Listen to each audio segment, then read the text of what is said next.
ఒకప్పుడు కాకీలు దూరని కారడివది. ఇప్పుడు అక్కడ స్వేచ్ఛగా సర్వే జరుగుతోంది. ఇన్నాళ్ళు అడవి ఒడిలో రహస్యంగా ఉన్న శతాబ్దాల చరిత వెలుగులోకి వస్తోంది.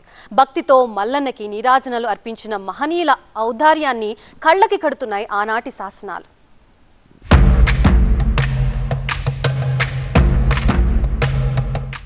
నల్లమల దక్షిణ భారత్లో అతిపెద్ద దట్టమైన అడవి. అల్లంత ఎత్తున శ్రీశైల గిరులు. ఒకవైపు సొగసు చూడతరమా అనిపించే ప్రకృతి సోయగాలు, మరోవైపు గుబులు రేపే పులులు. ఒకప్పుడు అలజడులకు కేరాఫ్గా ఉన్న ఈ నల్లమల ప్రాంతంలో ఇప్పుడు చారిత్రక సంపద వెలుగులోకొస్తోంది. మల్లన్న దీవెనలే అభయంగా, ఈ కీకారణ్యమే బాటగా ఎందరో రాజాధిరాజులు, సామాన్యులు శ్రీశైల మల్లన్నను దర్శించుకుని తరించిపోయిన ఆనవాళ్లను భారత పురావస్తు శాఖ ఇప్పుడు తెరపైకి తెస్తోంది. కడప జిల్లాలోని లంకమల్ల రిజర్వ్ ఫారెస్ట్లో కొన్ని శాసనాలు ఉన్నట్లు మనకు ఫారెస్ట్ అధికారుల దగ్గర నుంచి సమాచారం రావాల్సి జరిగింది. ఇమ్మీడియట్గా మనం ఆంధ్రప్రదేశ్ గవర్నమెంట్ ఫారెస్ట్ మినిస్టర్ అయినటువంటి డిప్యూటీ సీఎం గారు శ్రీ కె పవన్ కళ్యాణ్ గారిని అప్రోచ్ అవటం, వారు ఇమ్మీడియట్గా పర్మిషన్లు ఆర్కియాలజికల్ సర్వే ఆఫ్ ఇండియాకి మంజూరు చేయడం జరిగింది.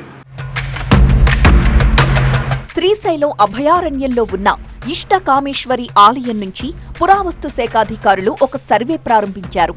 దారి పొడవునా పల్లవ, విజయనగర, కాకతీయ రాజుల శాసనాలకు సంబంధించిన చారిత్రక ఆనవాళ్లను గుర్తించారు. ఇష్టకామేశ్వరి టెంపుల్ దగ్గర నుంచి మా యొక్క నల్లమల్ల అన్వేషణ స్టార్ట్ అయింది. అందులో భాగంగా ముందుగా మేము గంగారాంపేట దగ్గరికి రావటం, గంగారాంపేట దగ్గర 12వ శతాబ్దం నాటి శాసనం ఒకటి కాపీ చేయడం జరిగింది. మీ తోట అనేటటువంటి చోట వచ్చి అక్కడ కాకతీయుల కాలానికి సంబంధించినటువంటి 12వ శతాబ్దం నాటి శాసనం కాపీ చేయడం జరిగింది. పాలొట్లలో ఆంజనేయ స్వామి టెంపుల్ దగ్గర ఒక శాసనం కాపీ చేశాము, పోలేరమ్మ దగ్గర ఒక శాసనం కాపీ చేశాము. పోలేరమ్మ టెంపుల్ దగ్గరనే పొలాల్లో ఉన్నటువంటి రెండో దేవరాయల నాటి విజయనగర రాజు అయినటువంటి రెండో దేవరాయల నాటి శాసనం కాపీ చేయడం జరిగింది. ఈ శాసనాలన్నీ కూడా మనకేం తెలియజేస్తుందంటే, ఆ రోజుల్లో అంటే 11, 12, 13, 14, 15 శతాబ్దాల్లో ఈ యొక్క పాలొట్ల పెద్ద వర్తక కేంద్రంగా అనేక మంది రాజులు ఇక్కడ ట్రావెల్ చేసేటప్పుడు ఈ పాలొట్ల ఒక కేంద్రంగా ఉన్నింది అనే దానికి మనకు ఈ రోజు దొరికినటువంటి శాసనాల ద్వారా తెలుస్తూ ఉంది. కడప జిల్లా లంకమల అభయారణ్యంలో శతాబ్దాల ఘన చరిత్ర వెలుగులోకొచ్చింది. మార్కాపురం జిల్లా ఎర్రగొండపాలెం మండలంలోని పాలుట్ల గిరిజన గూడెంలో పోలేరమ్మ గుడి దగ్గర శిలా శాసనాలను గుర్తించిన స్థానిక బీఆర్ఓ ఆదినారాయణ, చారిత్రక పరిశోధకులు తిరుమెళ్ల శ్రీనివాస ప్రసాద్ వాటి ఫోటోస్ ని మునిప్రసాద్ రెడ్డికి పంపించారు. ఆ శాసనాలను స్వయంగా పరిశీలించారాయన. పాలుట్ల ఒకప్పుడు ప్రధాన వ్యాపార కేంద్రమని ఆ శాసనాల ద్వారా తెలుస్తోందన్నారు. లంకమల్ల రిజర్వ్ ఫారెస్ట్లో మేము కాపీ చేసినటువంటి సుమారు 38 శాసనాలు క్రీస్తు శకం 2వ శతాబ్దం నుంచి క్రీస్తు శకం 13వ శతాబ్దం వరకు కూడా ఈ శాసనాల యొక్క కాల పరిమితి ఉంది. షెల్ క్యారెక్టర్స్ అంటే మనం శంఖలిపి అని చెప్తాం.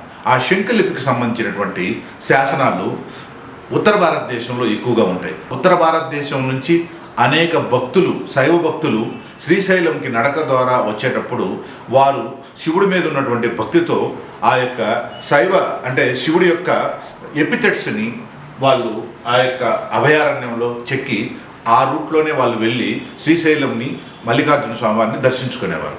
2500 అడుగుల పైన ఈ శాసనాలు చెక్కు ఉండటం, అదేవిధంగానే ఈ రోజుకి కూడా మనం ఏదైతే government of Andhra Pradesh eco tourism develop చేయాలి అనేటటువంటి కాన్సెప్ట్కి ఈ యొక్క శాసనాలు చాలా చాలా ఆధారంగా ఉంటాయన్నమాట. భారత పురావస్తు శాఖ శాసనాల విభాగం డైరెక్టర్ డాక్టర్ మునిరత్నం రెడ్డి ఆధ్వర్యంలో నల్లమలలో సర్వే కొనసాగింది. నల్లమల చారిత్రక వైభవాన్ని భావితరాలకు అందించే విధంగా ఆనాటి ఆనవాళ్లను రికార్డ్ చేశారు.